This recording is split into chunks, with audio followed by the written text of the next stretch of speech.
मेरे YouTube channel ज्ञान_शेयर के सभी दर्शकों को मेरा सादर प्रणाम। मित्रों, हर सेशन की भांति हम इस सेशन का प्रारंभ भी भगवान की स्तुति करके करेंगे। आप भी मेरा साथ दीजिए। ओम वसुदेव सुतं देवं कंसचाणूरमर्दनं देवकी परमानंदं कृष्णं वंदे जगद्गुरुम्।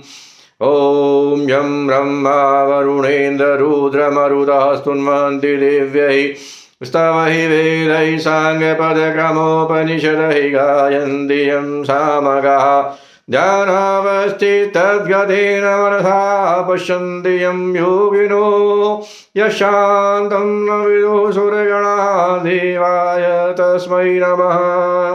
ओम श्री परमात्मने नमः। मित्रों, आज कर्मयोग में हम किस प्रकार से काम करना चाहिए, योग क्या है, इसके बारे में मैं 3 श्लोक विशेष रूप से आज दूसरे अध्याय के रिपीट करूंगा और उनका अर्थ आपको समझाऊंगा। इसमें 38वां श्लोक है, सुख दुखे समय कृत्वा लाभा लाभो जया जयो ततो युद्धाय युज्यस्व नैवं पापम अवाप्स्यसि। क्योंकि अर्जुन भगवान से पहले तर्क कर रहा था कि यदि मैं युद्ध करूंगा तो युद्ध में बहुत से लोग मारे जाएंगे और उनकी पाप का भागीदार मैं बनूंगा।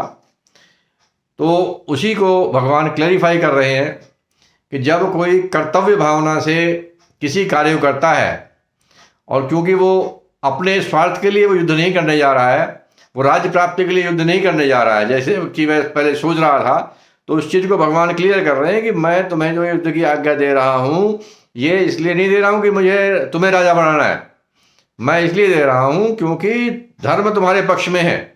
यदि धर्म तुम्हारे पक्ष में नहीं होता तो मैं तुम्हें युद्ध करने की आज्ञा नहीं देता। मुझे इससे मतलब नहीं है कि तुम राजा बनोगे या नहीं बनोगे, मुझे इससे मतलब है कि धर्म की रक्षा होनी चाहिए और धर्म की रक्षा करने के लिए क्षत्रिय होने के नाते, योद्धा होने के नाते, सैनिक होने के नाते तुम्हारा यह परम कर्तव्य है। तो तुम्हें इसी भावना से युद्ध करना है कि मैं धर्म की रक्षा के लिए कर्तव्य भावना से युद्ध कर रहा हूँ, किसी से बदला लेने के लिए युद्ध नहीं कर रहा हूँ, देशपूर्ण युद्ध नहीं कर रहा हूँ, या राग के वशीभूत होकर कुछ प्राप्त करने के लिए युद्ध मैं नहीं कर रहा हूँ। इन दोनों को त्याग कर तुम्हें युद्ध करना है। तो मित्रों, कर्मयोग में समता की बहुत महत्ता है, तो उसी समता की महत्ता को यहाँ बताया गया है। और क्या उन्होंने बताया कि सुख दुखे समय कृत्वा, सुख युद्ध के करने में सुख होंगे, दुख होंगे, लाभ होगा, हानि होगी। सुख दुखे समय कृत्वा लाभ और अलाभ, लाभ होगी, हानि होगी, जय भी होती है, पराजय भी होती है, जय भी होती है और पराजय भी होती है। लाभा लाभो जया जयो ततो युद्धा युज्यस्व। इस बात को मानकर, इसमें समता रहकर, इसमें समभाव रखकर, लाभ हानि जय पराजय ये सब, इससे तुम्हारे मन में कोई भी विकार नहीं आना चाहिए। तुम्हें केवल और केवल इस बात पर ध्यान केंद्रित करना है कि क्या तुम अपने कर्तव्य का निर्वहन सही प्रकार से कर रहे हो या नहीं कर रहे हो। इस भावना से यदि तुम युद्ध करोगे तो इनकी हत्या के पापी तुम नहीं होगे, तुम्हें उनका पाप नहीं रहेगा। तुमसे जो कर्म होगा, हत्या रूपी कर्म, उस कर्म का बंधन तुम्हारे को नहीं लगेगा और उस बंधन के स्वरूप जो हमें जन्म और मृत्यु के चक्कर में हम पड़े रहते हैं वो तुम्हें अफेक्ट नहीं करेगा। क्यों? क्योंकि तुम स्वार्थ के लिए युद्ध नहीं कर रहे हो। आप इसको इसी प्रकार से समझिए जैसे कि एक सैनिक बॉर्डर पर युद्ध करता है और युद्ध में वो दुश्मन के बहुत से सैनिकों की हत्या करता है, तो उसकी हत्या करने के फलस्वरूप उसको जो है प्राणदंड नहीं दिया जाता है। लेकिन यदि वही कार्य कोई दूसरा व्यक्ति, साधारण व्यक्ति करे तो उसके लिए हमारे कानून में प्राणदंड की व्यवस्था है। क्यों? क्योंकि जो दूसरा व्यक्ति कर रहा है वो राग और द्वेष के वशीभूत कर रहा है, वो किसी निजी दुश्मनी को निभाने के लिए कर रहा है या कुछ प्राप्त करने के लिए कर रहा है। तो ये राग और द्वेष से यदि आदमी रहित होकर कर्तव्य भावना से केवल कोई कर्म करता है तो वो कर्तव्य कर्म उसका कर्तव्य कर्म के फल के भागीदार आप नहीं होते हो, वो आपके खाते में नहीं जाता है। सैनिक ने हत्या कर दी तो वो सैनिक को उसका पाप नहीं लगेगा, ना ही उसको कोई दंड मिलेगा, क्योंकि बल्कि वो उसके लिए पुण्य का कार्य होगा। पुण्य का कार्य इसलिए क्योंकि वो धर्म की रक्षा के लिए कर रहा है, स्वयं के लिए नहीं कर रहा है। इसके बाद दूसरा श्लोक है, योगस्थ कुरु कर्माणि संगम त्यक्त्वा धनंजय सिद्ध सिद्ध्यो समो भूत्वा समत्वम योग उच्यते। तो ये दूसरे अध्याय का ही 48वां श्लोक है। इसमें योग की परिभाषा विधि है। समत्वम योग उच्यते। समत्वम का मतलब वही है समबुद्धि, कि आपकी बुद्धि में कोई विकार नहीं आना चाहिए। आपकी कोई भी परिस्थिति हो, कोई भी रिजल्ट मिले, कैसा भी हो, आप जो है केवल और केवल अपने कर्तव्य का ध्यान रखते हुए यदि आप युद्ध करते हो तो आपको कोई भी, वही योग है समत्वम योग उच्यते। इस प्रकार से योगस्थः कुरु कर्माणि, योग में स्थित रहते हुए कर्म करना चाहिए। योगस्थः कुरु कर्माणि, योग में स्थित रहकर तुम कर्म करो, ऐसे भगवान अर्जुन को आज्ञा दे रहे हैं। योग में स्थित रहकर मतलब समबुद्धि रखकर। योगस्थः कुरु कर्माणि संगम त्यक्त्वा धनंजय, और संग को छोड़कर, आसक्ति को छोड़कर। किसकी आसक्ति? कर्म की आसक्ति और कर्मफल की आसक्ति। कर्म की आसक्ति कि तुम्हें जो है युद्ध करने का शौक है, युद्ध तुम्हें अच्छा लगता है इसलिए युद्ध करो। नो, युद्ध तुम्हें अच्छा लगता है इसलिए युद्ध मत करो। तुम्हें अच्छा लगता है, खराब लगता है, इससे मतलब नहीं है। वेदर यू लाइक इट और you dislike it, it hardly matters, as long as you are fighting only for saving dharma. तो धर्म की रक्षा करने के लिए आपको युद्ध करना है। लाइक्स और डिसलाइक्स की वजह से, न तो कुछ कर्म के आप लाइक डिसलाइक की वजह से करना है, लाइक करते हो तो करोगे और डिसलाइक करोगे छोड़ोगे, ये दोनों ही गलत है, दोनों ही ये पाप कर्म हो जाएंगे। और ना ही आप इसके कर्म फल आपको लाइक करते हो, कर्म फल पाप करना चाहते हो इसलिए आप इसको करते हो तो भी गलत हो जाएगा। और कर्म फल आपको वो नहीं चाहिए इसलिए उस कर्म को आप छोड़ते हो तो भी ये पाप कर्म हो जाएगा। तो पाप कर्म और पुण्य कर्म जो है केवल कर्म पर निर्धारित नहीं है, उस कर्म के पीछे जो आपकी इंटेंशन है वो मूल कारण है, जो भावना है वो मूल कारण है। उसको समझने की आवश्यकता है, उसको भगवान ने क्लैरिफाई किया है। योगस्थः कुरु कर्माणि संगम त्यक्त्वा धनंजय, योग में स्थित रहकर, संबुद्धि में स्थित रहकर कर्म करो, संग को छोड़कर। कर्म फल और कर्म के संग को छोड़कर कर्म करो। अगली लाइन में क्या करें? सिद्ध सिद्ध्यो समो भूत्वा, सिद्धि और असिद्धि में कर्म तुम्हारा सफल हुआ नहीं सफल हुआ, पूर्ण तुम कर पाए नहीं कर पाए, युद्ध जीत पाए नहीं जीत पाए, क्योंकि बहुत सी जो कंडीशंस हैं, बहुत सी परिस्थितियां हैं, सब कुछ आपके वश में नहीं है, इसलिए आपको उसके बारे में सोचना ही नहीं है। जो कर्म आपने पूर्व जन्मों में जन्म जन्मांतर में किए हैं उनके वजह से भी प्रारब्ध भी सामने आता है, उसके वजह से आपके सामने परिस्थितियां कभी अनुकूल होती हैं, कभी विपरीत होती हैं।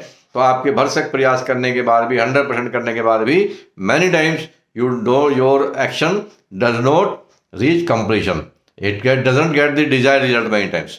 तो अगर ऐसा भी होता है तो भी आपको कोई इसमें चिंता करने की जरूरत नहीं है। क्यों? समत्वम योग उच्यते, कि समता में रहकर कर्म करना ही, जो समता की जो स्थिति है, जो इक्वेनिमिटी है, हर कंडीशन में हर परिस्थिति में वे जैसे रहते हो, उसी का नाम योग है। तो योग की परिभाषा मित्रों इसमें बहुत अच्छी दी हुई है, समत्वम योग उच्यते। तो समता की बड़ी महत्ता है।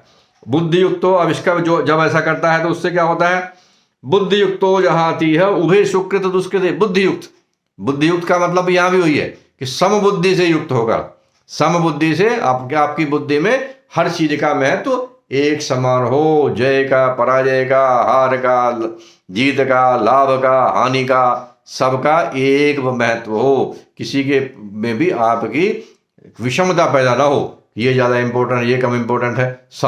समत्वम योग उच्यते। बुद्धि युक्तो जहाती है, ऐसी बुद्धि रखते हुए उभय सुकृत दुष्कृते, दोनों में सुख, दोनों जो आपके, यदि आप इस प्रकार से रहकर, समबुद्धि रहकर, जो आप सुकृत करते हो, अच्छे कर्म करते हो, या जिन्हें हम दुष्कर्म कहते हैं वो करते हो, पर यदि आपकी बुद्धि समबुद्धि है तो तस्माद योगा युज्यस्व बुद्धि युक्तो जहाती है। तो ऐसे कर्म करने वाले के जो सुकृत है, जो आपने अच्छे कर्म किए थे और जो आपने बुरे कर्म भी किए थे, वो दोनों के दोनों इसी जन्म में उन दोनों का वो खत्म हो जाते हैं, वो लीन हो जाते हैं। बुद्धि युक्तो जहाती है, जो बुद्धि युक्त होता है उसके सुकृत और दुष्कृत दोनों कर्म इसी जन्म में छूट जाते हैं। उनके कर्म बंधन से वो इसी जन्म में मुक्त हो जाता है। कर्म बंधन का अर्थ ये हुआ कि जो सुकृत है उनका कर्मफल होता है कि आपको ऊंचे लोगों की प्राप्ति होती है, स्वर्ग आदि अनेक जो लोग हैं, और वहां पर आपको भोग ऐश्वर्य की सामग्रियां मिलती हैं सुकृत के परिणाम स्वरूप। और वो भी कोई जो क्षीण हो जाते हैं, जब आप उसको यूज कर लेते हो, भोग कर लेते हो, तो वो क्षीण हो जाते हैं और पुनः आपका इसी लोक में फिर आना पड़ता है। तो सुकृत भी आपके, यदि सकाम जो आप कर्म कर रहे हो लेकिन वो सुकृत अच्छे कर्म है, तो वो भी आपके जन्म और मरण के बंधन से ही आपको बांधते हैं, वो भी आपको मोक्ष नहीं आते। और जो दुष्कर्म है वो तो बांधते ही बांधते हैं। तो इसलिए क्या करें? बुद्धि युक्त हो जहाती है उभय सुकृत दुष्कृते, कि वो सुकृत हो या दुष्कृत हो, यदि आप अच्छा कर्म सत्कर्म भी कर रहे हो लेकिन निष्काम भाव से कर रहे हो, सम भाव से कर रहे हो, तो वो भी आपको बांधेगा नहीं। और दुष्कर्म भी कर रहे हो, आपसे अगर गलत भी हो गया कोई काम लेकिन समबुद्धि से हुआ है तो वो भी आपको बांधेगा नहीं, क्योंकि आपने वो अपने लिए नहीं किया, सेल्फ इंटरेस्ट में आपका नहीं है। तस्माद योगा युज्यस्व, इसलिए तुम योग में लग जाओ। तस्माद योगा युज्यस्व योग कर्मसु कौशलम, योग में कर्म करना, योग में रहकर कर्म करना अर्थात समबुद्धि मेंटेन करते हुए अपने कर्म को कर्तव्य भावना से करना, यही कर्म की कुशलता है, यही कर्म की विशेषता है। सबसे अच्छा जो कर्म है वो सबसे कुशल कर्म इसी को माना जाएगा कि जो योग में रहकर कर्म हम करते हैं, समबुद्धि से कर्म करते हैं। और इसकी समता की, समबुद्धि की ये बहुत महत्व है। इसका महत्व 5वें अध्याय के 19वें श्लोक में बताया है। इह तय जितः सर्गो, इह तय जितः सर्गो, इह मतलब इसी लोक में, उन्होंने इसी लोक में सर्ग को जीत लिया। सर्ग का मतलब है जन्म मृत्यु रूप जो ये आना जाना है, उन्होंने इसी लोक में इसको जीत लिया। किन्होंने? येषाम साम्ये स्थितम मनः, जिनका मन समता में रहता है, जो जिनकी समबुद्धि होती है, उन्होंने समझो इसी लोक में मोक्ष प्राप्त कर लिया। निर्दोषम ही समम ब्रह्म, उस समता की वजह से उनके अंदर ब्रह्म के समान, परमात्मा के समान गुण जो है यहीं पर आ जाते हैं, दोष रहित गुणों से संपन्न हो जाते हैं। और इसलिए जब वो दोष रहित हो गए तो क्या हो गया? तस्माद ब्रह्मणि ते स्थितः, और इसलिए वो ब्रह्म में स्थित हो जाते हैं, उनको परम स्थिति इसी लोक में मिल जाती है। तो इसलिए योग की आपको मैंने परिभाषा बताई, योग का महत्व बताया, और योग की परिभाषा एक और मैं आपको बताऊंगा जो कि पतंजलि महर्षि पतंजलि है, तो उन्होंने योग दर्शन में क्या दी है? योग चित्त वृत्ति निरोधा, चित्त की वृत्तियों का निरोध, रोक देना, सिजेशन योग है। अर्थात कैसी भी परिस्थितियों किस प्रकार की भी हो, उससे हमारे मन में कोई भी हलचल, कोई भी बेचैनी, कोई भी एजिटेशन न हो, एज इट इज समता बनी रहे। तो सेम चीज उन्होंने भी एक तरह से रिपीट की है।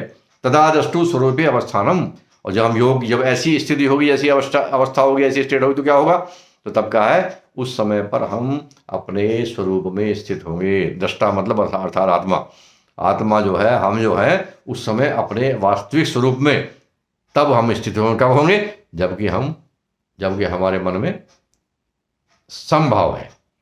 तो योग स्वरूपे तदादृष्टु स्वरूपे अवस्थानम, जब हमारे अंदर कोई भी कामना, कोई भी चीज़, कोई भी हलचल नहीं पैदा करती है, हमने अपनी वैसी अवस्था ला दी कि हम सम देखने लगे हर चीज़ में, उसका हमने अभ्यास कर लिया और हमें सफल हो गए। इसका मतलब हम उस समय योग की अवस्था में हैं। और योग की अवस्था क्या है? कि हम वास्तव में जो है, हम जो आत्मा है, ईश्वर का अंश है, तब हम उसका अनुभव करने लग जाएंगे। और जब हम ऐसे नहीं होंगे तब क्या होगा? तो जब हम ऐसे नहीं होंगे तब क्या होगा? तब हो गया वृत्ति सारूप्यम इतरत्र। यदि ऐसा इतरत्र मतलब अन्यथा, अदरवाइज क्या होगा? अदरवाइज जैसी हमारी वृत्ति वैसे हम, जैसी हमारी वृत्ति वैसे हम। पाप कर्म करने की हमारी वृत्ति हो रही है तो हम पापी, सत्कर्म करने की हमारी वृत्ति हो रही है तो हम सत्कर्मी। तो इसलिए वृत्ति के अनुसार ही हम हो जाते हैं। और इसलिए हमें समता का, साम्य स्थिति का हमेशा मेंटेन करने का अभ्यास करना चाहिए। भज गोविंदम, जय श्री राम। उन्हें आपसे निवेदन है मेरे चैनल को आप सब्सक्राइब कीजिए। धन्यवाद।